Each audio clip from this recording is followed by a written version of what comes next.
Today it is my great pleasure to be speaking with Adela Schicker, trainer of Fortune 500 companies, founder of procrastination.com, and co-author of The End of Procrastination. Adela trains companies and teams around the world, helping them to master skills through science-based know-how and practical tools that have an immediate effect on their performance and happiness.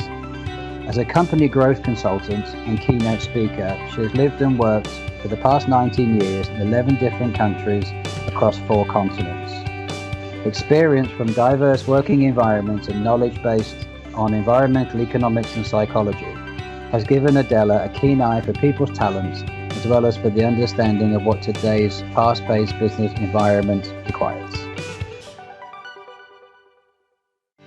We need to improve, we need to get into critical thinking, and I'm thinking that's all I'm reading about. I'm reading a bunch of books and researches, and how do people not know it? And the book is created in the way that it's first about sort of motivation and self-discipline, and then it goes more to the part of objectivity and critical thinking, and it's bits and pieces that all of us need. And I hear a lot of people saying, you know what, I already knew about some parts of what you were talking about in the book, but it's such a nice thing to refresh it. And so I guess somehow all those values of, you know, having good values and having good mission and vision in life, it just sort of clicked, and then that became my life. And I'm honestly so grateful that this is my job and I get to help others while working.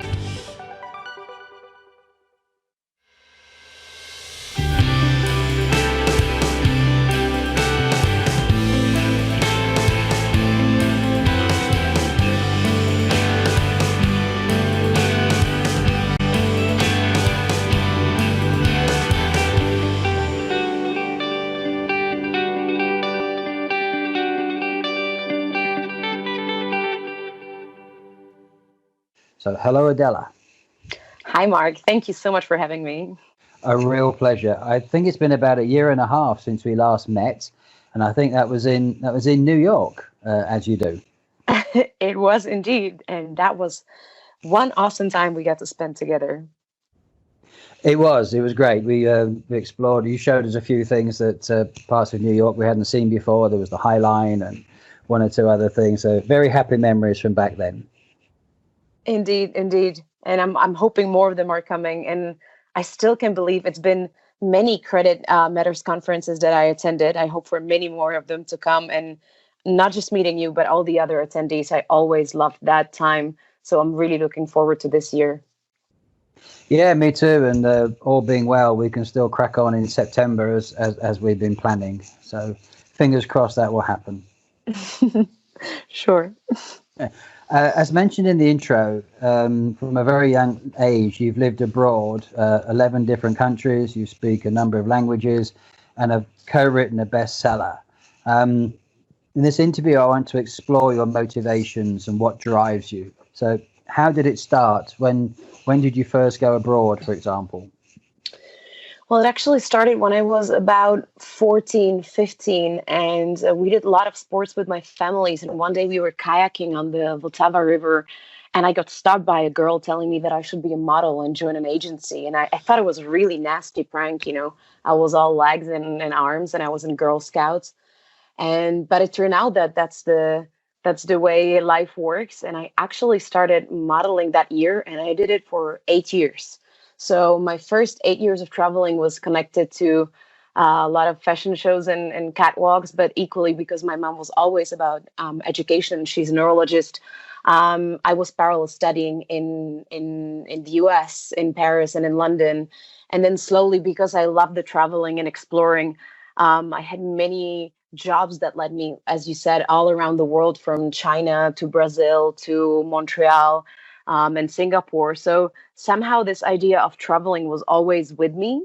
And I always loved to work and travel and pretty much spend all the cash that I made on another airline ticket.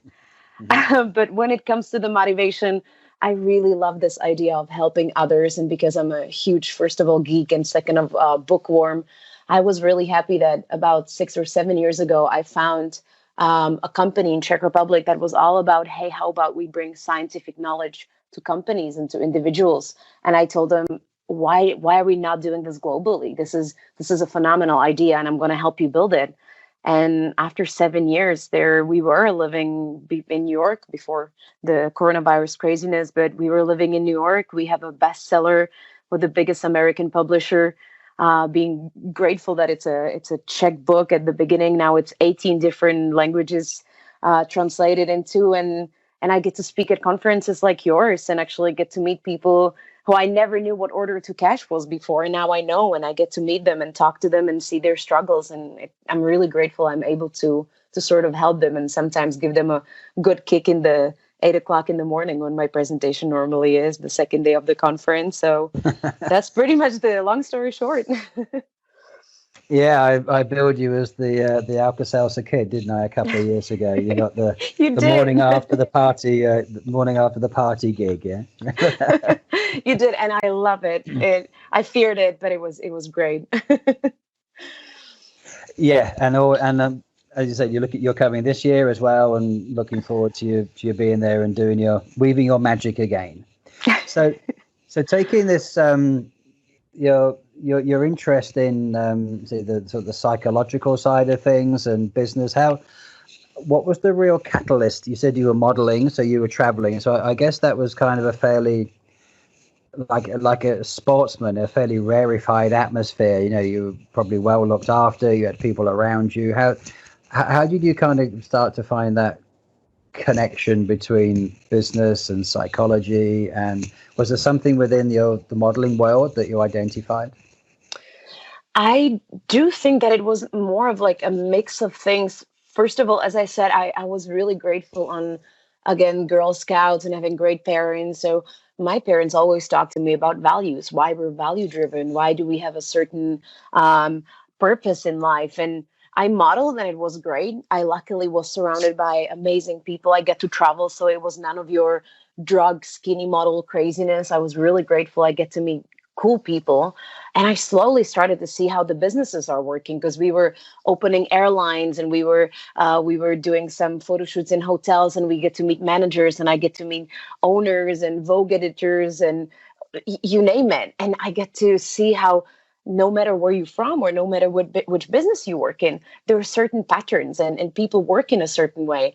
And then I was traveling and I worked with companies doing in technology and companies dealing with real estate. And I was seeing again those patterns of they're really struggling with this and that. And then I get to move to Prague. And I think it was one of the conferences where I see then my future colleague speaking.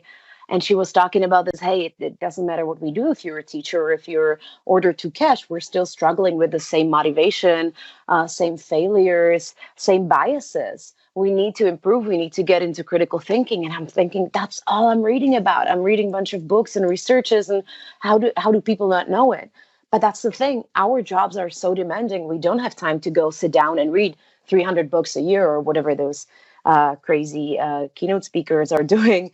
And then I was thinking, wow, but there is a company with a bunch of people who are reading a lot and learning from each other. So how about we just start to spreading this with more and more people and do it globally? And I just sort of get every single time I speak at a conference or I speak at a company, I repetitively hear, wow, this is great. I wish we knew this before. I wish we knew that. But it's not a hidden magic. It's just the fact that you have to read a lot of things, put them together, simplify them. And then when people understand, they really start to behave nicer. They're more cooperative. They grow as teams. And so I guess somehow all those values of, having good values and having good mission and vision in life, it just sort of clicked. And then that became my life. And I'm honestly so grateful that this is my job and I get to help others while working. Yeah, and I think a lot of what you talk about in the book, which is the end of procrastination, a lot of it really is common sense, isn't it? And I like very much the way that the pictures and the images are all very simple and very stickman kind of format. They are indeed, yeah. I love it. Come on, our brains are made to understand simple things. And I'm not saying we're all stupid and need simple things, but if you see something very visually, then it's so easy to remember it and then to put it into practice. So, yeah. And do you think with the modern corporate world and the invasion of technology, as in, we tend to live on our smartphones and so on, that maybe we lose track of the basics sometimes, just what's good for us? Yeah, I sadly do. I sadly do. And I think that it sort of broadens the gap between us and the real world. Us as human beings, we have more tendency to text somebody or send them a picture than actually giving them a call and just saying, hey, how are you? A lot of things are moving online and losing the human touch. On the other hand, I do believe that the common knowledge and wisdom and some sort of gut knowledge and the fact that we have a tendency to want to be smarter and to educate ourselves, that is still there. And honestly, when I compare even the corporate training 6 years ago, 5 years ago, and 2 years ago, and now, they're honestly more and more in the path of, hey, let's learn, let's go back to the basic, let's learn how the motivation works, how generosity and kindness works, and why we should really think of others and not just the business and the goals and the revenue. And then people start behaving differently. I know we have to all make cash. I know we all have to pay rents.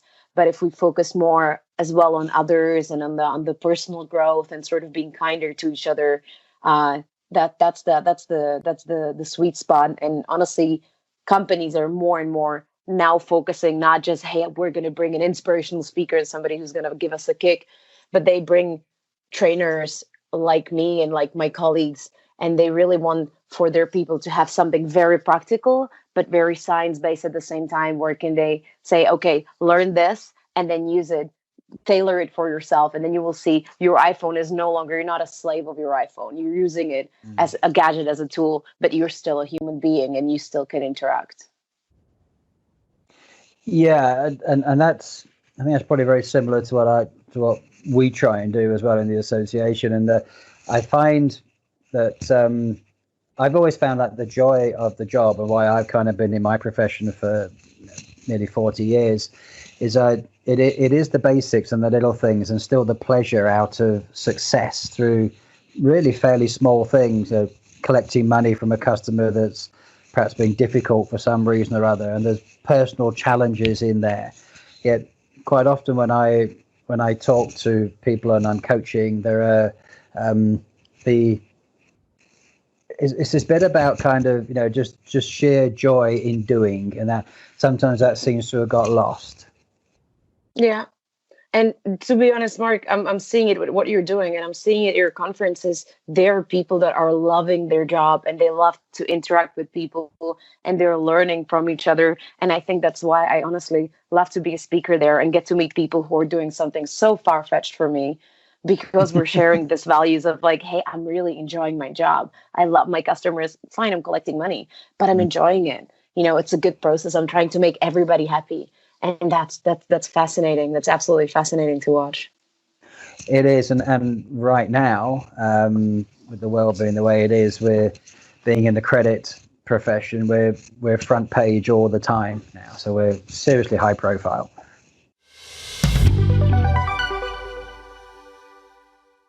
Do you think, and have you been experiencing, and perhaps clients have been contacting you?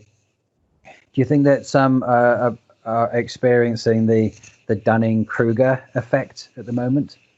Oh, I think we all do. We all do to some extent. The companies for sure, team members for sure, us as human beings.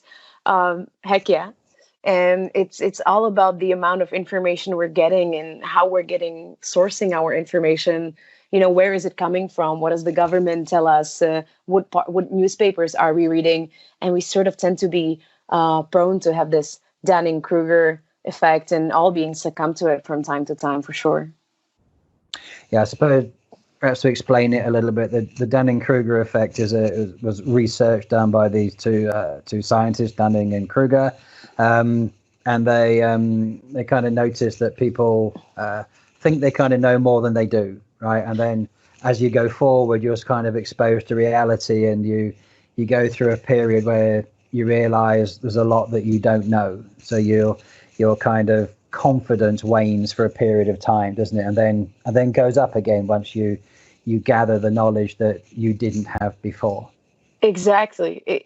That's a perfect, simple explanation. It's this idea that the incompetent people have the tendency to significantly overestimate their own abilities, and that they're unable to sort of assess the abilities of others, not even being confronted with reality. Do they change their perception of themselves? And so they make flawed decisions, and they're unable to realize, like, look, I'm totally flawed. It's this idea that now that coronavirus is on, and it's been on for the first 2 days, out of nowhere, we're all health organization experts, and it's political rallying, and we're all, we know everything about politics. And it's this idea that you read one article and you're thinking, I'm the master of it all. And then more and more you get into whatever topics, is it politics or engineering or even order to cash, you sort of learn that you don't know that much, and you're slowly in this valley of, oh my gosh, so much is happening. Nobody can understand it. Neither do I understand that. And honestly, before sort of getting the real expertise, we all have people who really have the good knowledge. We have a tendency to underestimate ourselves because we're thinking, look how much knowledge there is. There is no way I'm grasping all of that. And I love a quote that is connected to Dunning-Kruger, and I have to say it here. It's by Bernard Russell, and he says that the whole problem in the world is that fools and fanatics are always so certain of themselves, and wiser people so full of doubt. Come on, this describes it perfectly. Like, all the literally stupid people, they're going to be shouting the loudest, they're going to be the loudest in the conversation. I don't know how they have so much time on Facebook comments, but they'll always be heard more than the wiser people, because they'll always say, oh, maybe I'm wrong, maybe I'm not perfect at assessing that, and maybe I should just be quiet. So maybe all of us just need to be a little louder when we know that we have the competency to say things. It's that things that empty vessels make the most noise, isn't it? That's yeah. You're part of the research for this interview today. I watched your 5-minute video on your website about the Dunning-Kruger effect, and you articulated it so well. And I love the way you describe and it's very to the point, isn't it? You're saying about stupid people, as you said just now, and so on. And I think it's everything about kind of the procrastination theme that you guys promote. That it's very very much to the point. It's no flim flam. It's straight there. And I think that it was so refreshing to watch that and to listen to it, and to all the different quotes and points that you make. It comes back to what I was saying earlier, that it's largely common sense, isn't it? And just to think a little bit and realize that let's think, maybe I don't know everything. Yeah, it is. And thank you for the compliments about the video. It was so close to our hearts when we were making it, because we don't want to say, you're stupid or somebody is stupid. As Forrest Gump says, as stupid as a stupid does, but we just wanted to say, hey, like, we're all flawed. And I teach critical thinking. Daily, I'm thinking about all the biases we can be succumb to it. And that doesn't change the fact that I am still succumbed to them, that I still am biased at some things or another. I mean, I love Harry Potter. When somebody disagrees with me, I'm telling you, there is no way of explaining it to me. I'm going to stand behind that. I'm totally biased for sure. And that's okay. That's sort of the funny part of life. But then we have a tendency to be biased and sort of having this Dunning-Kruger effect on many things that are important, and that we need to change our opinions, and we need to just sort of be a little bit more humble and say, hey, I made a mistake, or even just what happened to saying, I don't know, I don't understand it well enough. It doesn't say that we're stupid. It's just when somebody asks me about something I don't know much about, it's just really okay to say, hey, I'm sorry, I don't understand American politics that well. It's not my country. I haven't lived there. I'm trying to learn as much as I can, but I'm not going to give you a valid opinion. I'm not a political newspaper master. I don't know everything. I haven't interviewed a bunch of politicians. How about just saying, I don't know? And I think that's okay. And we need to learn to say that from time to time. Yeah, let's just be honest, and we know what we know, and we don't know what we don't know. Yeah. Exactly. And it's totally fine. And we should, on the other hand as well, when somebody says, I don't know, not to say, oh, he's stupid, but just being like, oh, that's fine. He doesn't know enough of that. That's okay. So, there was John Cleese said something how refreshing he felt when somebody was trying to describe something, and they would say, you know what I mean, and it's kind of our you're kind of polite and say, oh yeah, and that when you actually don't. And he just says, if I don't actually understand, I say, and he says, I feel good because I'm not kind of lying to the other person. And he said, actually, most people are actually fine with it, and they will explain it again slower and perhaps with more context or whatever. So there is nothing wrong with not knowing. Oh, that is a lovely quote. I have never heard that, and I think it's very important to say that from time to time. And come on, it's nice to be able to say, hey, can you explain it again to me, like to 3-year-olds, because that's how much I need that explanation. Absolutely, yeah. and of course he's a psychologist or psychiatrist himself, isn't he?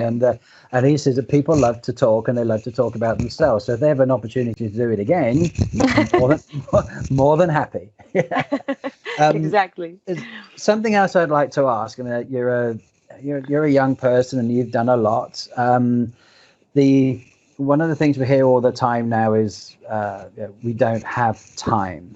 Now, you sat down with Peter Ludwig, and you wrote this book. What's the actual mechanics, or what was the actual mechanics for you of putting this together? I mean, what was your personal, was it daily discipline, or how did you say, right, today I'm going to write so many 100 words, or what was the actual personal discipline for you? So it was actually easier for me because the story with the book, it's a little crazier than it is. Actually, Peter wrote the book in Czech. And so he started, he was, him and the team at the beginning, they were training, they were sort of bringing science into practice. And then a publisher came to Peter and says, hey, how about you sort of collect some of the know-how that you're doing around procrastination and bring it all together as a book. So he sat with a bunch of people within our company, and they put the book together. So again, I think that like more than hundreds of research are in the book. If you ever hold it in your hand, you will see that a lot of the last pages are just the research, because we don't want to teach people anything. We want to show them what science knows and then sort of help them to put it into their practice. And then when I came along, obviously a lot of the research changes, or some things has been tweaked. There are other better meta-analysis proving some of the points that we're making. So I actually sat with Peter and I translated the book with him, and I helped him tweak some of the things. And we did some new graphs, and we did some new pictures, and we added research. And when you talk about the discipline and stuff, I honestly, we've been with Peter saying it would have been easier just to write a whole new book, because we had arguments about, but this is a beautiful thing to say in Czech. Oh, but nobody knows that in English. Well, that's a Czech expression every kid knows. Nobody knows it in America. Should we write it in Australian English, British English, US English? And it was so funny that when finally I spent 2 years honestly putting different versions of the book in English, and I've been addressing publishers and news agents and literary agents, and that is the idea why Peter put me on the cover as a co-author, because, and I'm happy I can say that, without me the book wouldn't exist. And just the fact that he acknowledges, I love that more than anything. It's just such a bliss. And so when the book sort of started coming along, we were so surprised that when we sell it to the publisher, they were like, okay, we love the book. There has not much has to be changed.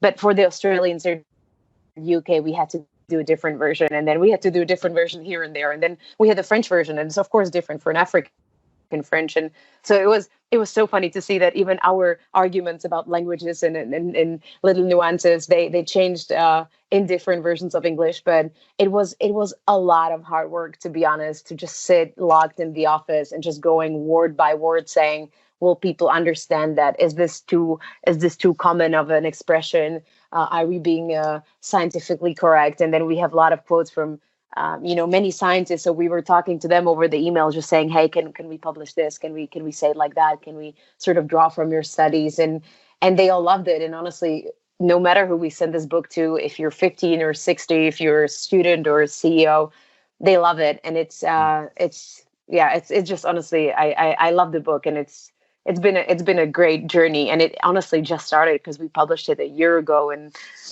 it's still going strong, and it's a bliss, honestly. I've got it here. I have a copy here, and my personally signed by you copy, actually. But no, I refer to it a lot. It is because it is so fairly simple, with the graphics and the text. It's something I refer back to quite often, and I will shamelessly steal bits from it occasionally and quote them. So, Please, I guess please that's what it's for. Yeah, that's what it's for, isn't it? So. Exactly, it is, and that's what we were saying. It's not that we discovered gravity. We just had to read a lot and put a lot of work, and now we're trying to make the world a little better place. We say better knowledge, better decisions, better world. So when we're doing the workshops, we're sharing all the know-how with everybody. We're giving them the slides and the presentations. It doesn't matter. Like, the more and more people it gets shared with, the better. And the book is created in the way that it's first about sort of motivation and self-discipline, and then it goes more to the part of objectivity and critical thinking, and it's bits and pieces that all of us need. And I hear a lot of people saying, you know what, I already knew about some parts of what you were talking about in the book, but it's such a nice thing to refresh it. Or they read it and it's totally new, and then they have the book at, I don't know, at their shelf or their toilet stand or whatever, and they flip through it, and the pictures just sort of remind you, oh, listen, Dunning-Kruger, oh yeah, yesterday maybe I was a little unobjective. Or they would just sort of refresh something about motivation and saying, oh, that's the reason why I did not work out yesterday. So let's go back to basics and let's start over again, and sort of try to learn some new habits. So it's been great. It's honestly been great. Yeah. Was there? I mean, you're an incredibly positive person, and it's kind of your upbeatness, if that's such a word, is contagious. And I really hope it's when we put this thing out in a week or two's time that that continues. But was there a moment when you said you spent, was it a couple of years fine tuning this book? Was there a moment when you got it printed and you're sitting there in front of 1,000 copies or whatever it was, and you're going, is it going to fly? Was there a moment like that? Was there a moment of doubt? Oh yeah, and it's still there. It'll always be here. No, I mean we were the first. It was the first Czechoslovakian book that ever got out and with such a huge publisher. So you do have this sort of imposter syndrome where you're thinking, oh my, like, what have we done? Is it, as you said, is it going to fly? What are people going to say? And then slowly when the book got released, we were getting such a good reviews. I mean, we were on something like 4.1 on Goodreads, which out of 5, that's like an amazing. If you're over 3.5, that's a great book. So we're still not believing it. From time to time, we just go online, we sort of click refresh. We're like, crap, people love it. Why do they love it? And it was like, no, but the book is really good. We're standing behind that. We changed our lives. I mean, I hate to fly. You know that about me. I hate to fly. To get me into the airplane, that is just. I'm struggling. I'm drinking shots of Jägermeister and beer before even boarding the plane.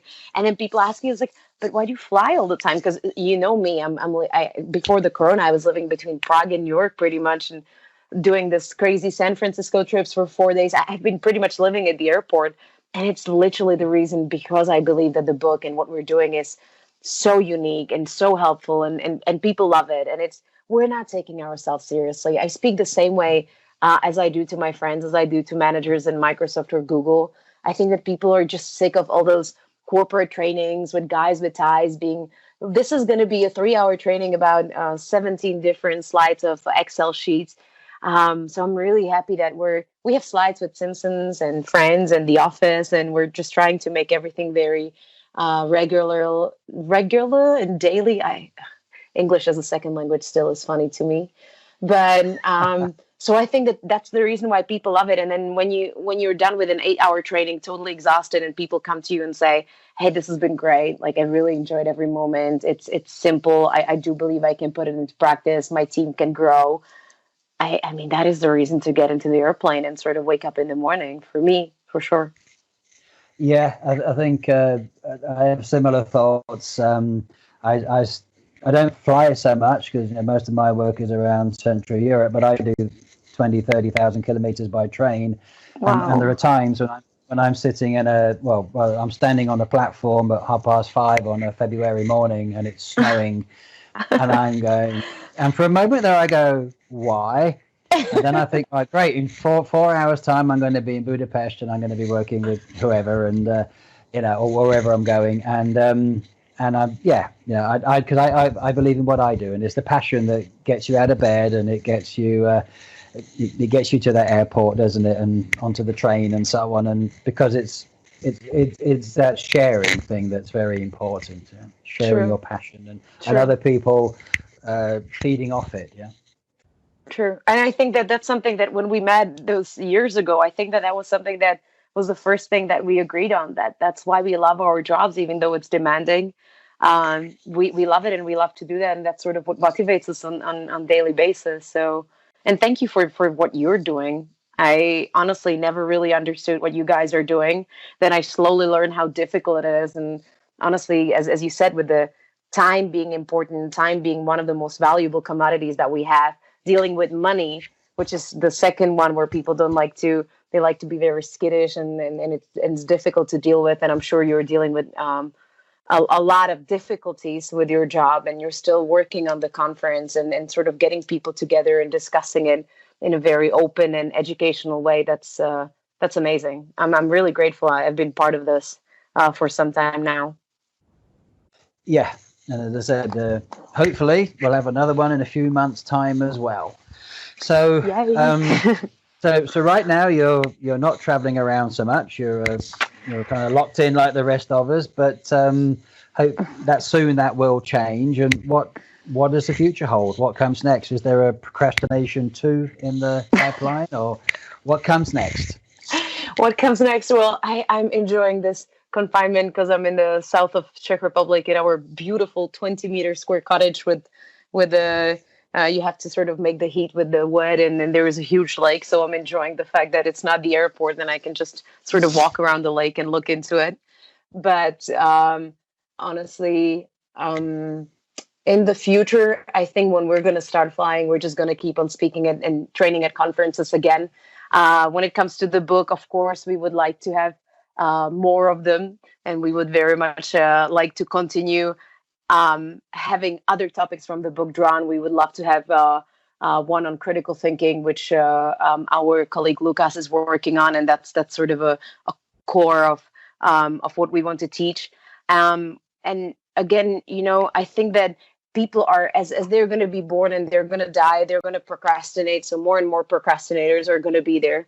And it's not just the procrastination. We're teaching about what science knows about sales and value-based leadership, and sort of how to work remotely, and how to lead your teams remotely, and how to have a better mindset. So those training, I hope, are still going to be requested. And you know what? For the last 3 years or how long, we've been working on webinars. And so now that's a gold mine. That's amazing, because everybody sort of have to transform their training to webinars, and we've already been in it for some time. And the first few times I was just talking to a computer, that was really annoying, because I'm used to having a bunch of people looking at me and interacting, and I can see the smiles and the giggles. And now you're talking to a computer for two hours straight with no replies. And we started doing those interactive webinars where people are on their cameras and they're way more chilled, because they're in their home environment, sometimes in their pajamas, or they'll have like a kitten in their hand or a dog or something. So it's a whole new world for me of training. And I thought I was going to hate it, but I do love it. I think that it's great that people, even though they have to be confined and they have to sort of be at the mandatory home office, they still want to learn. They still want to join the webinar. They want to interact with you online. So I do hope that in the future it's going to be a good mix on offline, online, and still meeting more companies and more teams, and meeting people doing something that I don't even knew existed. And I'm going to learn with them. So that's a dream of mine. I think there's going to be a huge spike of interest as a result of what we've been talking about this morning. So plenty for you to do in the foreseeable future, that's for sure. Hopefully. Okay, Adela, it's always a pleasure talking to you, and I'm looking forward to the feedback from this. I'm sure there'll be plenty. So thanks very much for your time today. What can I say? We'll be in touch, and we'll speak very soon. So thanks a lot, and take good care. Thank you so much for having me, and to you guys who are listening. I hope I'm going to get to see you at Krakow this year or some other conferences. I'm really looking forward to it. I really enjoyed that interview.